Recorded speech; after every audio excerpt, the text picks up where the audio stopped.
We were a part of a touring show, right? So that's what you're referring to, and everything is we did a touring production of Richard III in Idaho for high schools and middle schools, sometimes a nursing home, you know what I mean? Nursing home or two, right. So a lot of different audiences, but and I was actually talking about this with a buddy last night, where it's like that was such a huge thing, as far as like, you know, Richard III is one of like Shakespeare's biggest plays as far as like in time frame and number of characters in the play, words on the it's ridiculous. The amount of that big. Richard talks, you know, and we fit all that into 1 hour. It was such like a firecracker of a show in that way. It was like, and like I was so impressed with how, you know, Laura Wilshberg, like how she cut it. I'm like, I don't envy her like at all. Like I believe it was like what she got like from like 37,000 words down to like 7,500. Yeah. Like how do you cut that and then still make it make sense? And it was beyond me, otherworldly. Like I don't know how she did it, but she did it. So I got a question. That's a feat. Yeah, it is. I got a question then for you, because I was talking about this with Michael. Like, do you think that they should do Richard III or like a history play again, like after your experience of being on tour with it? I don't see why not. Right. I mean, well, one of the things I was kind of like, it's just so large. You know what I mean? Like, I didn't think our production was a success. Again, like Laura was able to cut the play to a astonishing amount to be able to get all that you got in there. Yeah. But like I was talking to him, and it was like, you know, I don't know if I would, just mainly because there's so many amazing lines, you know what I mean, that are cut, and maybe that's just me being precious, but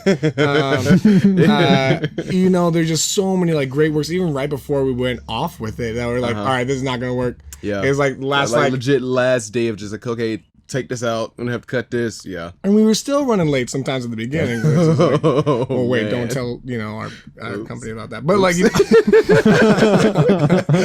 but you know, that's what it was, just such a big play, right? And there's so many characters. That's one of the things with like Shakespeare's history. I was like, there's how many Duke of Buckinghams and Burgundies, dude, there's so many Dukes of Buckingham and Burgundy, like so or Gloucester.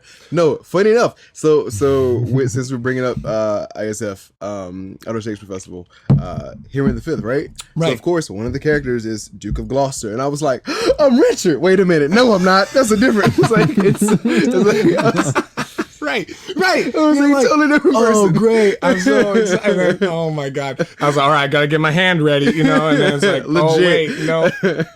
Oh, man. I got to get my limp. I got to get my hunchback going. I was like, oh, wait. That's a different, whatever. Dude. That's so funny. I know. It's like, that's such a big thing. How's that going, by the way? Like, how's... we don't know yet. We're originally supposed to start rehearsals June 3rd, but due to Corona being upset with everybody, they pushed it back to the 23rd. So we're still hanging back to see if we're gonna be able to do it. I guess if everything keeps going, I guess positively, or in the positive, with the whole COVID situation, then I reckon we might be able to pull it off.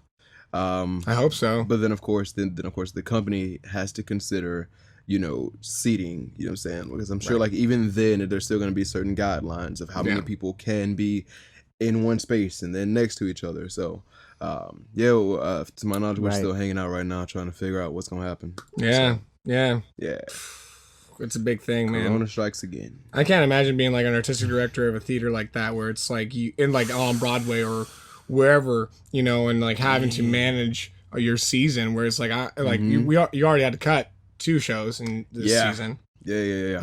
2 shows I was pretty excited about too. You know what I mean? Much Ado About Nothing. Definitely. Amos Behaving. I was so excited for that one. Yeah, dude. So excited for Amos. So cool. But I mean, it's like it just sucks that this whole thing happened. But you know, it's to juggle that, and you're juggling the safety of your artists, juggling the safety of your patrons, juggling like, you know, but also trying to manage the finances. That in itself I can only imagine is a big thing, and then on top of the whole thing of finances, and being in that field, you know, that as artists we need to act, we need to do our thing. If we don't, you know, we don't get paid, or, you know, that moment where like everyone's excited, you know, they sign their contracts, like, yeah, got a guaranteed date, I'm starting in, and then to have to make that decision and make that phone call or send that email and go, hey, I know we said this thing was going to happen. It's not. Like, like I don't envy anybody in that position at all. Yeah. Yeah. It's rough.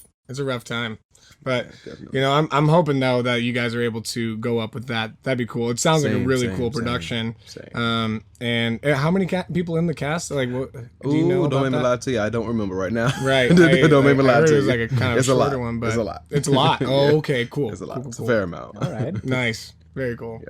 Definitely more than the six that got sent on tour. Definitely more than 6. Yeah. So is this like a main stage show or another traveling main stage? Yeah. Main stage. Awesome. Yeah. And it's such a beautiful theater too. Man, I was so excited because I got to go see Witness of the Prosecution. Yeah. I believe it was last year. I want to say it was last year. And just seeing the theater, just like, oh my God, this is a thing. Yeah. And then just okay, I'm going to be there now. It's like, let's go. Right. And then once again, COVID. So it's fine. so we're here.